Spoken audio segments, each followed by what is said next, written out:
Hey everyone, my name is Tori and today's video is going to be a products I've hit pan on video. So I have 4 new pans to share with you and I'm super excited about it. So let's go ahead and get started. So the first pan I have for you today is the Colourpop bronzer in the shade Coconut Beach. And this was from the Going Coconuts collection. It came out with a Going Coconuts palette. There were 2 bronzers that came out. This is the Coconut Beach one. I think it's the lighter of the 2. So this bronzer here has a slightly warm undertone. It's a little more neutral of the 2 that came out. I prefer a little bit more of a neutral tone bronzer. This is just like a pinch too warm for me. And at first I didn't think it was going to be, but the more that I used it, the more I realized, this is just a little too warm for my taste personally. The finish of it is slightly matte, though it's not like a flat matte. I feel like it's more of a satin-y matte finish, but I just don't love the undertone of this bronzer on my skin tone personally. The thing with this product is once you hit pan on it, I feel like it gets really chunky. Like you swirl your brush in it and it comes off in chunks. So I have like chunks of bronzer, like it'll fall onto my shirt and then onto my like little vanity area when I'm getting ready. So I don't know if that's just this formula, but as soon as I hit pan on it, it starts just like chunking off. So that's it's kind of annoying, but this bronzer is okay. It's not my absolute favorite. It's not like changing my life or anything. I don't know if I would repurchase it. It's one of those things like I would use it if I had it. I would repurchase it if I was like in a pinch, but it's not necessarily something that I would go out and buy again like on purpose because I don't love the undertone and it's not like my favorite formula in the whole wide world. I don't find it's like, this just feels like a very basic, like very average bronzer, which for the price, perfectly fine for me. The thing with this though is the pan size is quite small, and honestly I should have looked this up and I did this in the last video too. This bronzer I go through very, very quickly, and I will use one bronzer all the way up before I move on to another one, and this I go through so quickly, and I really think it's because the pan size is pretty small. And you're paying, I think it's between $6, $7, $8, something like that for this bronzer. It's on the more inexpensive side of products, which is great, but you're not getting a long lifespan of product. So I don't know if it would be worth it to spend, some extra money and get more product and have it last longer or not. So I don't know. I guess it just kind of depends on your preference, but it is a great affordable option. It's something that I again would repurchase if I was in a pinch or if I had to, but it's not my absolute favorite. So I am looking forward to using this up and moving on to another bronzer that has a more neutral undertone that I like better on my skin. But overall, it's pretty good. My next product is a highlighter. I'm so excited about this. I've talked about this before. This is the Fenty Beauty Kilowatt Freestyle highlighter in the shade Lightning Dust and Fire Crystal. So the new pan that I have is on the Fire Crystal side. So the old pan was the Lightning Dust side, which is the more subtle highlight, and then I have the more intense metallic highlight. The Fire Crystal is what I was trying to hit pan on. So I finally did. I love this highlighting duo so much so, in fact, I already repurchased it because I missed using this Lightning Dust side. This Lightning Dust side is my favorite highlighter of all time. Yeah. I think it's my favorite highlighter of all time. It's very subtle. It looks like a glow from within. It's so pretty. I love the tone of it. It's just so beautiful on the skin. It like melts in. It almost feels creamy. Like when you apply it, like when you swatch it, it feels kind of creamy, but it's a powder. So it just looks so nice on the skin. I really, really love this highlight. And because I used that one up, I wanted to go ahead and use the more metallic side. It's not that I don't like it. It's just not quite the vibe for me every single day. It is quite intense, or you can build it up to be super, super intense. I don't want to say it has glitter in it. It's like a soft, finely milled shimmer. It's still very beautiful. The same thing as the other side. It melts into your skin. It's a very feels like a buttery formula. Formula is fantastic, but it's just more intense. It's like more metallic looking on your face. So day to day, I prefer the Lightning Dust side. It just looks like your skin is like glass, like it's just wet. And then the Fire Crystal side is like, oh, that's highlight. You know what I mean?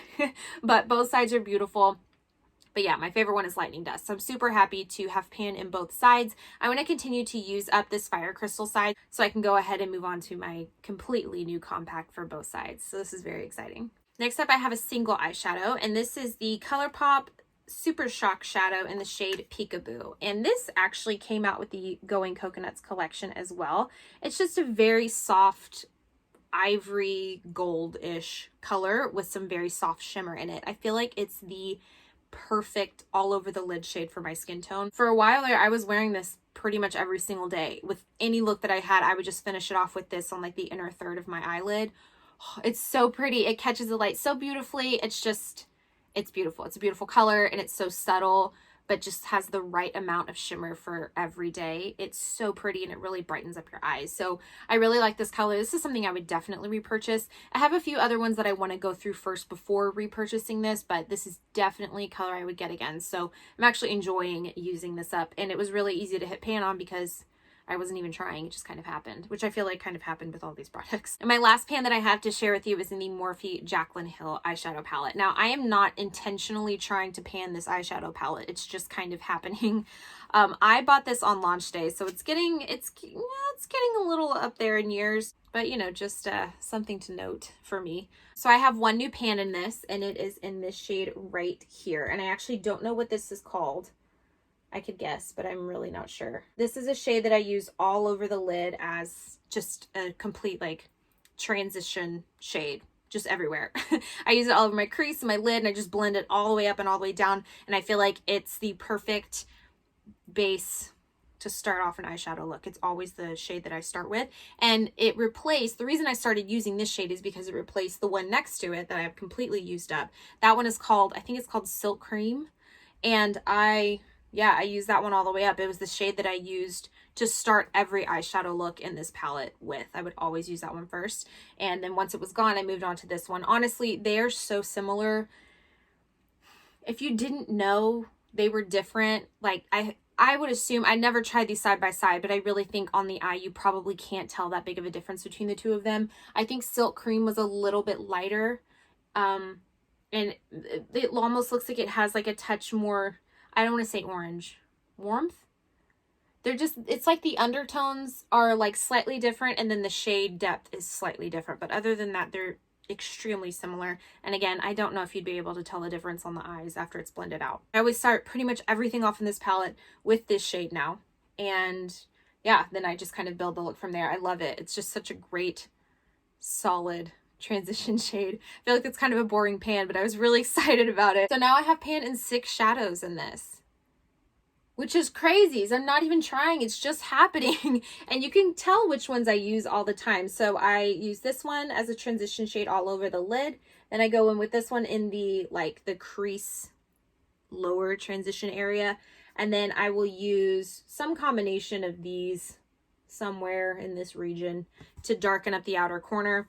And then, yeah, I'll use one of these shades up here to do a brow bone and inner corner highlight. And then my absolute favorite lid shade of all time ever to be created ever in life is this shade right here in the shade Obsessed. It's kind of like a champagne pink taupe situation. It's a shade that I used on my lids for my wedding day, so it's my favorite. But I think the next shade I'll hit pan on, if I had to guess, I think it would be this shade here. You can already see kind of a dip going on in it. I don't know what it's called. I feel like it might be called Lady or Sissy or something. I might be totally guessing on that. But I think that that might be the next shade that I hit pan on if I had to guess. But anyhow, I love this palette. It's still performing really well. The formula, at least in the original release that I have, is fantastic. I would say it's one of, I want to say it's my favorite eyeshadow formula out of everything in my collection. But it's like, I say that with a grain of salt now because I've heard things that the new one is different. So I really don't know. But this one that I have, fantastic. Well, those are all the pans that I have to share with you today. Thank you so much for watching, and I will see you next time. Bye.